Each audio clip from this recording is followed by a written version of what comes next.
Hi, I'm Alex Buckman with Below the Radar, and you're listening to The Power of Disability with your host, community organizer, social entrepreneur, and author Etmanski.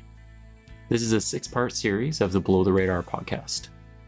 The Power of Disability features interviews with special guests centering on the contributions of people with disabilities. Hello, everybody. I'm Etmanski, and this is the Power of Disability podcast, highlighting what history has overlooked, the contributions of people with disabilities. Today's Power of Disability guest is Rabia Khedr. Welcome, Rabia. Thank you, Al. Glad to be here. Have I pronounced your name even remotely correctly? Close enough. It's Rabia Khedr. Rabia Khedr. Okay. All right. Don't try. I'll have to practice that. Rabia, you were born in Pakistan and lived there until the age of 4 when you came to Canada.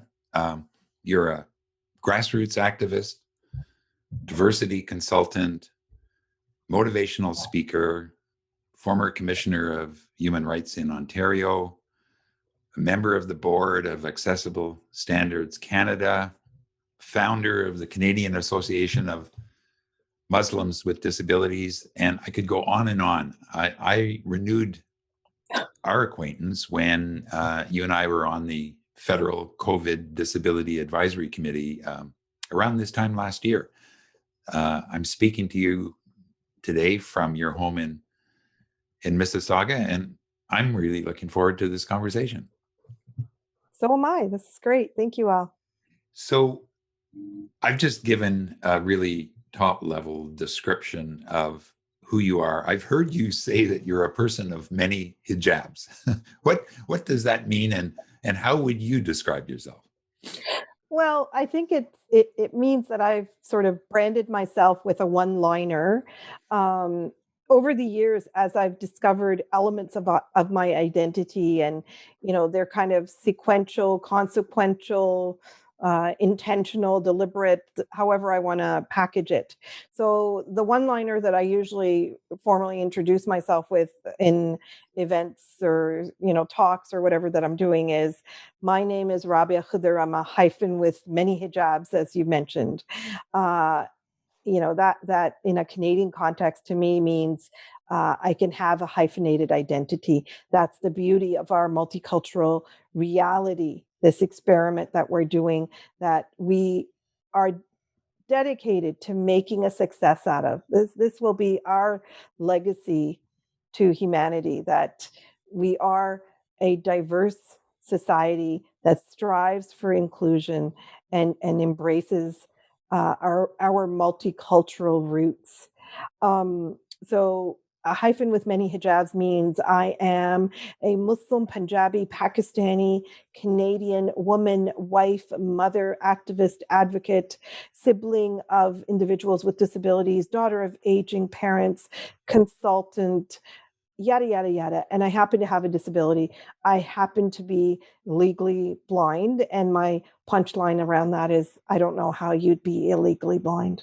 But apparently, people have come up with legal definitions of what constitutes blindness. And blindness is not black and white. Somebody described it to me as this gray fog. It's an invisible gray. You can't even tangibly say it's gray. It's not that blindfolded darkness that you would do through experiential learning. So that's who I am. Thank you. Thanks. That's a much better description than the one I used, and I think you probably get a few laughs when you describe yourself that way. I do. I just want to stay on this question of descriptions just for a moment. It's not yet commonplace, and maybe someday it will be, to describe oneself visually at meetings or on Zoom calls if you don't have a visual handicap or if you're not blind. So in that context, I'm an older white male with not much hair, wearing a blue shirt. When I'm on calls with people who don't see as well, or clearly at all, they are requesting those kinds of descriptions of who's on the call with them, as well as clarity around the images and pictures that may be on a PowerPoint or something like that.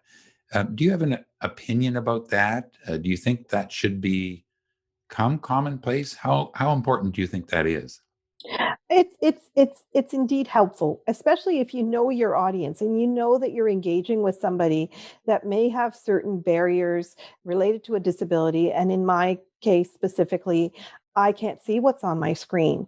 I don't have technology that will interpret images or faces for me.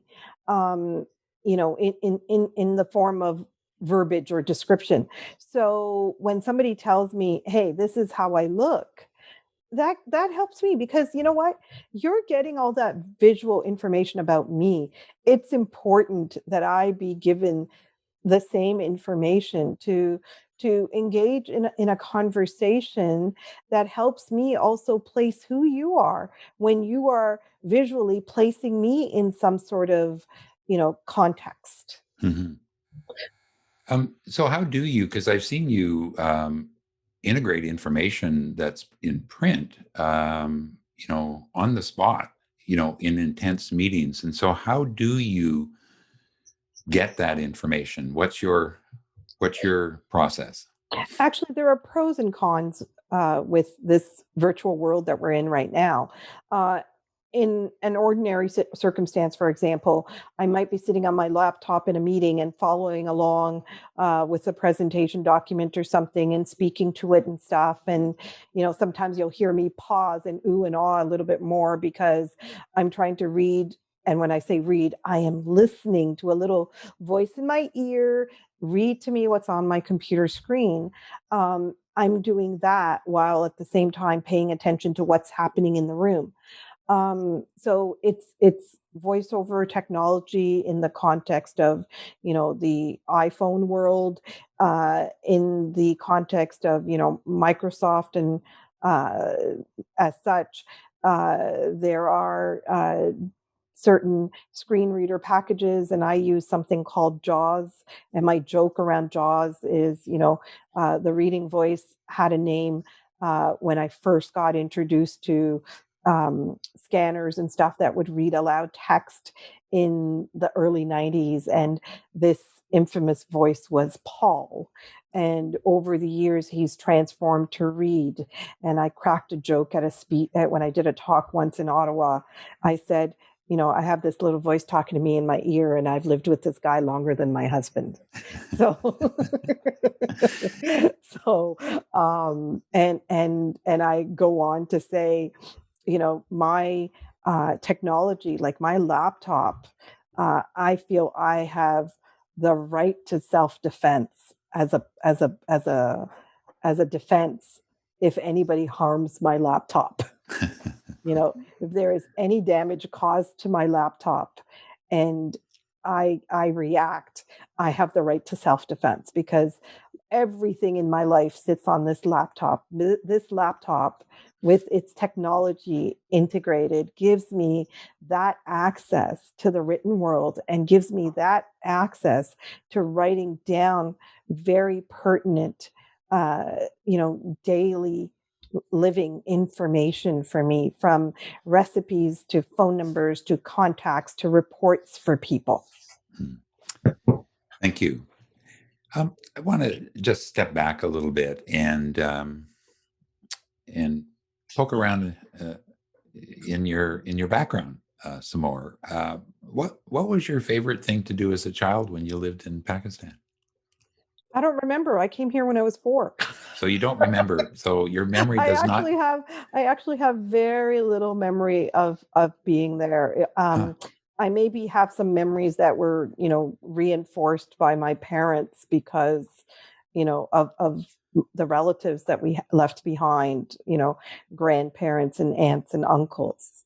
But I really have very little memory of life there. So no smells or no sounds or anything like Okay, that the weirdest smell, the uh, weirdest, strangest smell that I can tell you about is the smell at bus terminals, that gasoline smell in buses. And the only thing that comes close to it is being at any other bus terminal. Okay.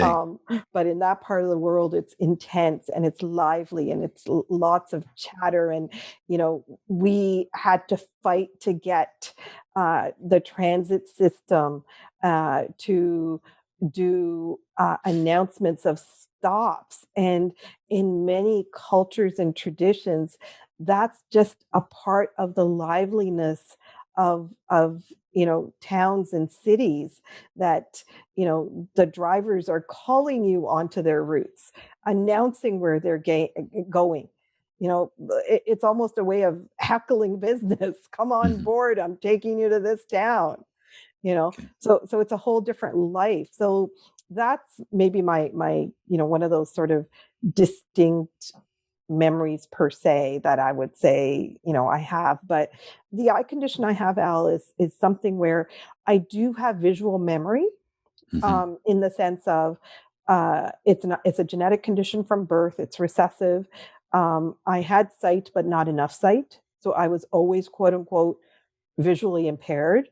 I don't like the term visually impaired because I feel like I could be detoxed, so it's, but I know it's a medical term and whatever. So, but I had low vision. Yeah. And at this stage in my life, I have no functional vision. Okay.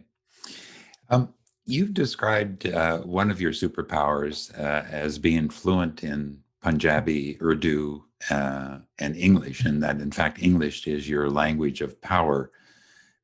Knowing you as I do, it's not the only powerful thing about you. And I'm aware that many people with disabilities are now describing their superpower. Greta Thunberg, the climate activist who identifies as a person with a disability, talks about her superpower. In that context, beyond speaking English as your language of power, how would you describe your superpower? Again, I struggle with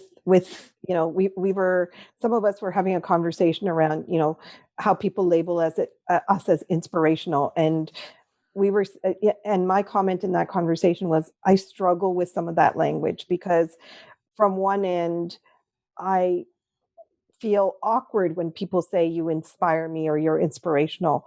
And from another end, when I see people not doing anything and I don't see them necessarily having the kinds of experiences or barriers that people with disabilities live with, I kind of feel like saying to them, look at me, I can do this. Why can't you? So it's a sort of a tension, a contradiction. But so in terms of superpower, I don't like the super part of it in that regard. But okay. What do? I speak truth to power. I'm not afraid to challenge anybody. And, and I can give context to that from the perspective that I've had to always speak to get what I need. Nobody was going to speak for me. I didn't have people speaking for me. I spoke for my siblings. I spoke for my mom, So I've gotten used to speaking for others in my life over time, but I had nobody to speak for me. So I had to learn how to do that as an immigrant child. And this is a reality for a lot of immigrant children, that they adapt and learn quicker than the adults who come with them. And they end up facilitating that role and becoming sort of that gatekeeper of power. If that makes sense. It does to me. Is our recording thing going okay here? You're not getting any background noise? No background noise. You look great, and you're sounding great as well. Okay. Rabia, I've seen this quote. I've read this quote associated with you, and it's almost contradictory. And this is the quote. It says, being blind, I see things differently. And I'm reminded of many things when I think of this. I happened to be reading a book recently about the Enlightenment in France, And philosophers there, one of them is this guy Jean-Jacques Rousseau. Anyway, he said that he believed that blindness was a social asset, and that he thought that the ability to navigate without eyesight should be an important part of everyone's life. And he felt that children should actually be, and this is the term he used, blindfolded. So they went to that extent. So I don't know if you were touching on that, but being blind, I see things differently. What do you mean by that? I don't judge a book by its cover. I have to dive into it to figure it out, or at least read, the Cole's Note version of it or something. For me, it's, I'm not getting all that unnecessary visual information to pass judgment on a situation. If I'm sharing my opinion around the table, I am not influenced by how people are looking back at me. So, when I talked about, speaking truth to power, I mean, and I often say, I do that because I don't see the dirty looks that people give me. So I do speak my mind. And, and with all of this kind of stuff, the other kind of stuff that I, have sort of, I guess, gotten, or been convinced to give myself permission to do what I do, it also comes from that spiritual space for me, right? Discovering my beliefs, my religion, the way I identify myself in a very whole way today. And when we're talking specifically about this idea of seeing things differently, when we're talking about speaking truth to power, I mean, women, Muslim women are seen as oppressed, and yet in Islamic tradition, women stood up and spoke to very powerful men leaders in society to challenge their knowledge or challenge their decisions very publicly. So, if that could have happened in that context, what's the big deal today is the way I see it. And, when we're talking about that concept of, when I'm saying, being blind, I see things differently, even within a spiritual context, I've come across people talking about the idea of, Islam talking about, the outer eye versus the inner eye. Right. So there is some conversation about, and, you mentioned that I was one of the founders of Canadian Association of Muslims with Disabilities. We started that conversation specifically within the Muslim community to help people reflect on how disability is seen within their spiritual context, to shift those attitudes, because in Islamic tradition, through our holy book and the traditions of the Prophet that we follow as our sort of, constitutional rights, disability aspects are used in metaphoric contexts, like the ability not to see, the ability not to hear, the ability not to speak, not to move. All these are used in sort of metaphoric contexts, but not in a physiological context. There's no reference to disability in a physiological context within Islamic tradition, reducing the role of people with disabilities. So that's also something that, gives me that ability to speak truth to power. That really, for me, juxtaposes the sense that somehow in North America or in the European world or out of the European tradition, that we have the most enlightened approach to disability. And what I'm hearing from you is a counter narrative to that is not well understood, and it's important that be articulated. Is there anything that you would refer us to as listeners that we could learn more about that? Well, this is something that we're actually working on through our network of Muslims with disabilities internationally. We actually did an international conference last year on disability in Islam. And the whole reason was to bring forward research that is in English and have it shared amongst people from around the world. And we engaged, people from maybe 24 different countries. And we will be launching an online journal on disability in Islam, specifically for that reason, because we feel that we can use people's faith to help shift attitudes that might be otherwise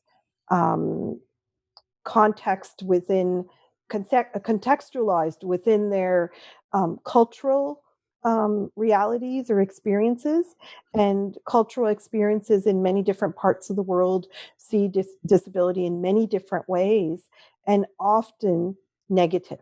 Yeah. So often associated with karma, with bad behavior, with a curse, as a taboo. And in order to bring people out of those, sort of pity, embarrassment, misfortune, sort of approaches toward disability, we want to, have them reconcile those perspectives with their religious duties, with their religious beliefs, and say, hey, if, for example, and I'm giving you maybe the most direct example in Islamic tradition that's there's actually a passage in the Quran and a verse that tells a story, and this verse was revealed as a result of an incident. And there was an incident where Prophet Muhammad was sitting with some elders in Mecca, wealthy nobility. There was some governance, some political maneuvering going on, and a blind man approached him. And he frowned and looked away. That blind man came with a question and didn't realize that there was some important meeting going on. And the prophet frowned and looked away. And this verse came down to rebuke the prophet for his behavior. And that's a very important learning piece. And the message around it was essentially, who says who's more important? Right. So that just speaks volumes to, how people with disabilities were recognized. And that same gentleman went on to be the administrator of the city of Medina in the absence of the prophet in the future. I look forward to those resources you've talked about, and we'll make sure that the listeners have access to your website and all of your other associated with your own work, but also all of your other work.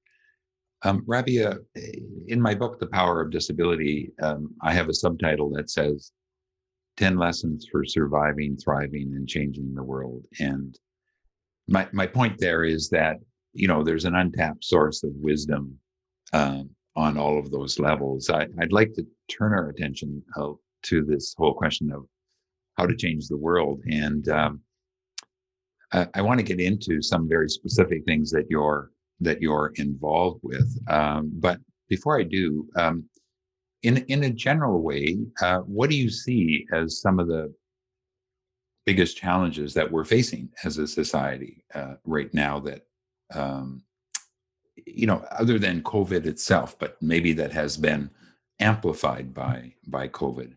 How would you answer that question? Well, the inequities, the discrimination, the disproportionate impact of emergencies and um, politics and all that really has come to the forefront.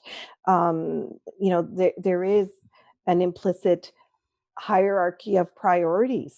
And we've seen this play out with emergency measures and any responses to supporting people. We saw, whose life mattered more, the life of people involved in production, in work, in employment, was the most valued. And then came students and seniors. And last came people with disabilities. So in many ways, that just speaks volumes to the price tag associated with the worth of people's abilities and age and all that kind of stuff. That there is, there's a price tag that is given consideration in terms of who do we respond to first, who's most important, So, and Rabia, who's least, sorry. and who's least important. So, Rabia, you are co-chairing a broad-based, grassroots, cross-disability initiative in Canada to escort into being an income supplement for people with disabilities. It is something that has been mentioned in the government's throne speech, but you and a number of other people, and I'm involved as well, and are working to make sure that that becomes a reality.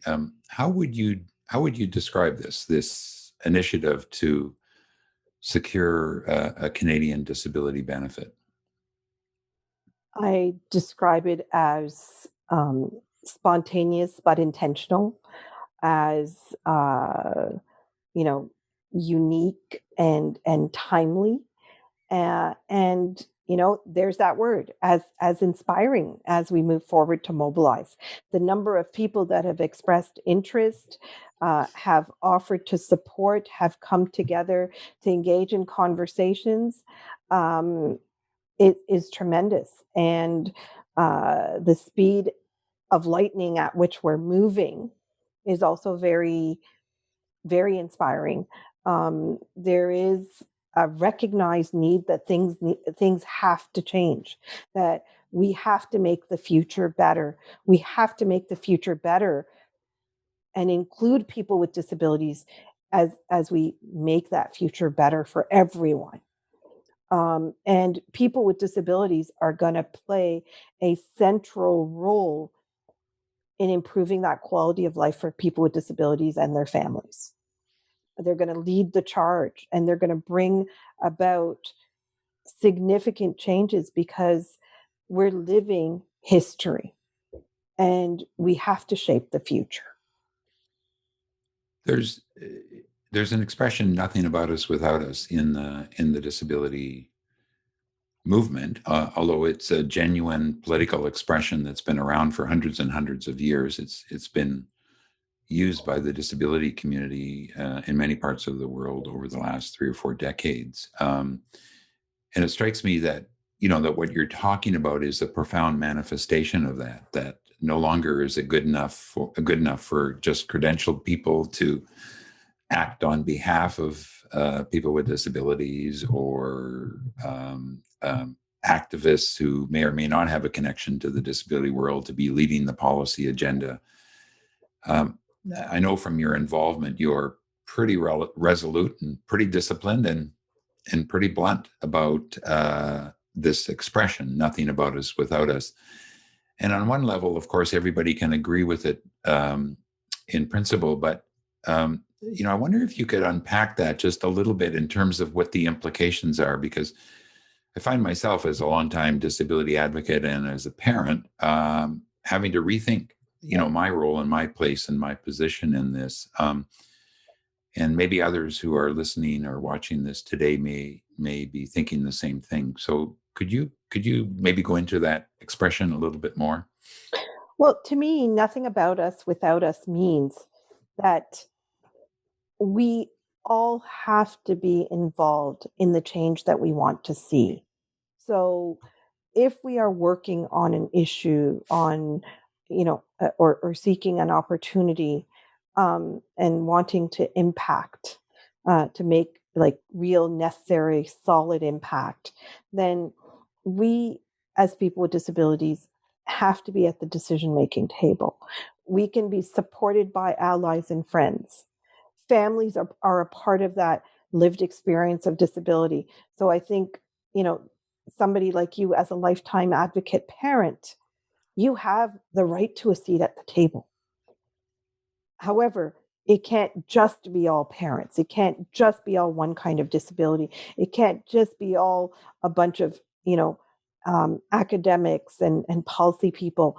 We all have to work hand in hand, but the range of disabilities of lived experience needs to be reflected in in the journey, in at the table, making the decisions, leading the work.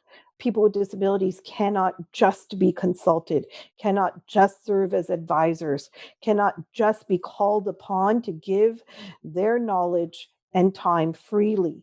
They must be compensated for the work that they do. The bureaucracy, programs, and services, policy changes cannot just generate opportunities in the economy that benefit able-bodied people on the backs of people with disabilities. We know what's best for us. And that's why it's nothing about us without us. And that's why we have to be involved in all aspects of the work that's going to impact our lives. Rabia, there's another dimension to big impact systems change, and that is cultural. And that word is used in a couple of different ways. One is the culture as art and music and the like, and the other is cultural as in cultural background, cultural experiences, traditions associated with the lifestyle, the country of origin, etc. I'm not doing a very good job of describing that one, but these cultural dimensions of change are important. And you're right in the middle of that on so many different levels. You co-chaired the Canadian Muslim COVID-19 task force, and you're on this federal government advisory committee as well. So can you comment on what I call the cultural dimensions of change? What have you learned about that? So it's not just policy, not just money, but that there are other things we have to pay attention to that generally we call culture. Well, there's always a dominant culture in our systems and structures that caters to what it views as the norm, the lens that it views the world around it and the impact of the work that's being done. It's the lens that sort of, what is normal is seen. So that dominant culture is what is deeply seated throughout our socioeconomic political system, and structures, and comes out in the form of policies, programs, procedures, goods and services, et cetera, trickling down to the end users, who are vastly diverse, and those vastly diverse individuals come from various backgrounds of lived experience of culture. Culture is, tied to an ethnicity. It's tied to rituals within the family structure. It's tied to class. It intersects in so many different ways. And race also plays a huge role. So if we truly are to bring about impactful change that is inclusive, then we have to make sure that we are leveraging the richness of diversity that your local Walmart has learned to leverage on holidays and holy days and marketing strategies, right? Where they view it as profitable. The sort of public sector also needs to recognize that diversity and inclusion goes beyond celebrations, that we have to do work that incorporates an equity and inclusion lens intertwined with accessibility requirements. And, around this kind of work, lots of times we sort of compartmentalize, well, these are the disability issues or accessibility barriers or whatever. And here are all the equity things going on given somebody's race and culture and religion and yada, yada, yada.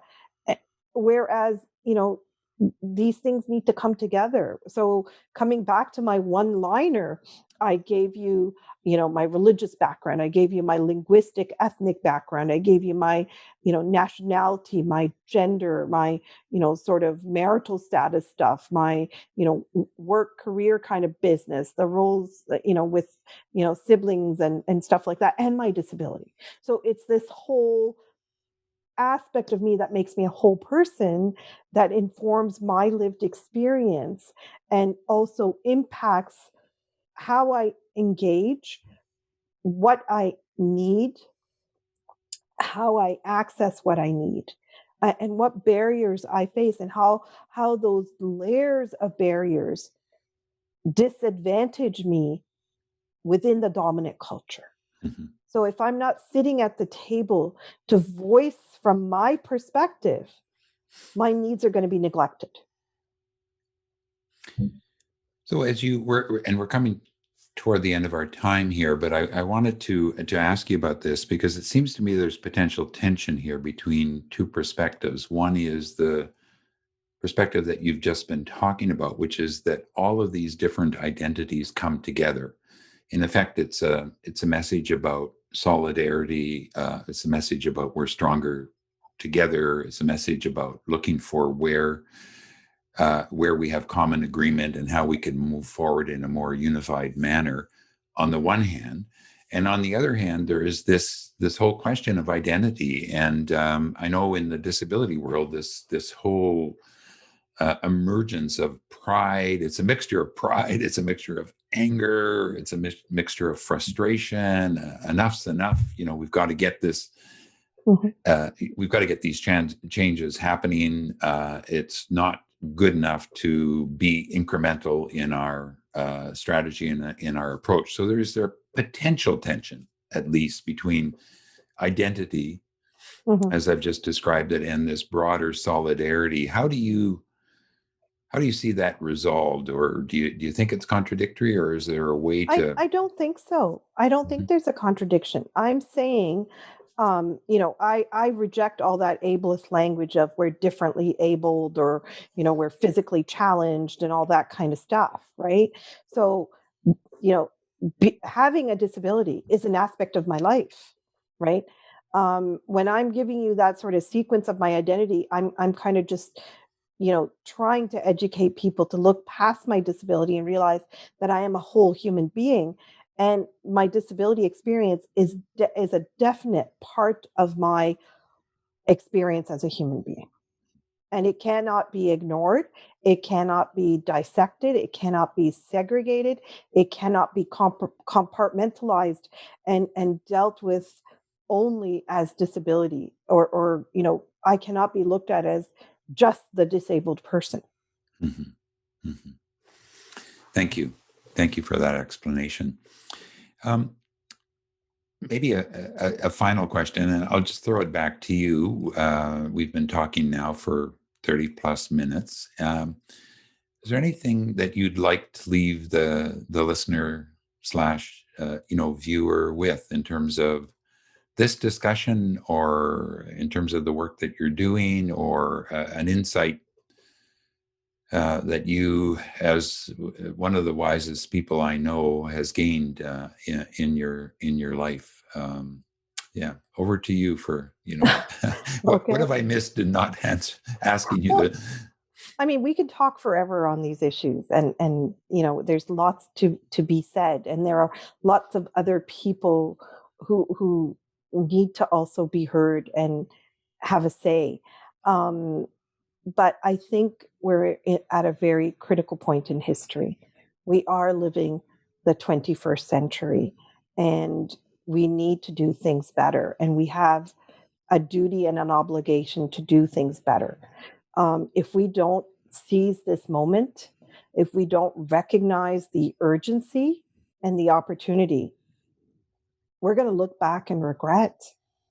So I really want every single person who is tuning in for this conversation to recognize that they do have power,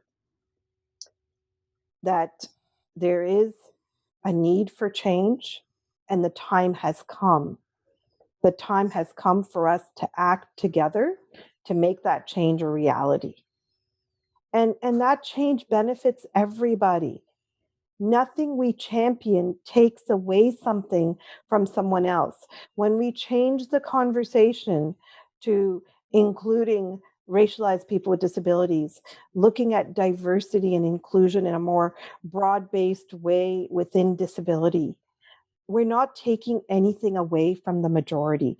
We do have, a rising mindset today that thinks that we are going to take power away from the establishment, power away from the historical gatekeepers of power in the systems and structures of this confederation.